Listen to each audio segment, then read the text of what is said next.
চার দফা দাবিতে হেফাজতে ইসলামের মহাসমাবেশের আরো খবর জানাতে এই মুহূর্তে সোহরাওয়ার্দী উদ্যান থেকে যুক্ত হচ্ছেন সহকর্মী মোহাম্মদ আলাউদ্দিন।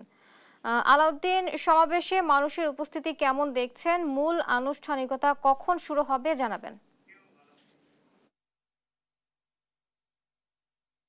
আমি আছি রাজধানীর সোহরাওয়ার্দী উদ্যানে এবং এখানে এসে আমি যেমনটি দেখতে পাই যে হেফাজতে ইসলাম বাংলাদেশের পূর্ব ঘোষণা অনুযায়ী কিন্তু তারা আজকের মূলত এই মহাসমাবেশের আয়োজন করেছে। এবং এখানে এসে আমি যেমনটি দেখতে পাই যে আমি যদি আপনাকে দেখাই, আমার ঠিক পেছনে আপনারা দেখতে পাবেন যে হাজার হাজার হেফাজতের কর্মীরা কিন্তু এখানে এসেছে এবং তারা কিন্তু এখানে সোহরাওয়ার্দী উদ্যানের কিন্তু কানায় কানায় আমি যদি বলি প্রতিটি কোনায় কিন্তু পূর্ণ হয়ে গিয়েছে সেই সংখ্যা দিয়ে।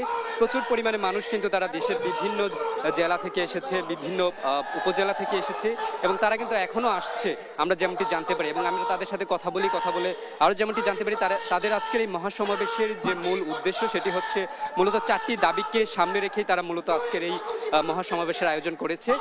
প্রথমত তাদের যে দাবি সেটি হচ্ছে 2013 সালে আমরা জানি শাপলা চত্বরে যে আওয়ামী শাসনামলে হেফাজতে ইসলামদের উপরে যেই গণহত্যা হয়েছিল সেই গণহত্যার প্রতিবাদে কিন্তু তারা আজকে এই মহাসমাবেশ। সেই সঙ্গে নারী সংস্কার কমিশন আমরা জানি যে বিগত কিছুদিন আগে নারী সংস্কার কমিশন তাদের সুপারিশগুলো প্রধান উপদেষ্টার কাছে দিয়েছিলেন। সেই তাদের যে সংস্কারের যে সুপারিশগুলো ছিল সেই সুপারিশের বিরোধিতা করে তারা কিন্তু আজকের এই সমাবেশ। সেই সঙ্গে তারা ভারতে এবং ইসরায়েলে মুসলিমদের উপর যে গণহত্যা এবং বর্বরতা চলছে সেই বর্বরতার বিরোধিতা করে এবং সেই বর্বরতার প্রতিবাদেও কিন্তু তাদের আজকের এই মহাসমাবেশ। সেই সঙ্গে আমি আরেকটি জিনিস জানিয়ে দিতে চাই যে আমাদের সংবিধানে যে বহুত্ববাদের কথা বলা আছে সেই বহুত্ববাদের বিরোধিতা করে কিন্তু তাদের আজকের এই সমাবেশ। আমরা তাদের সাথে আজকে কথা বলি।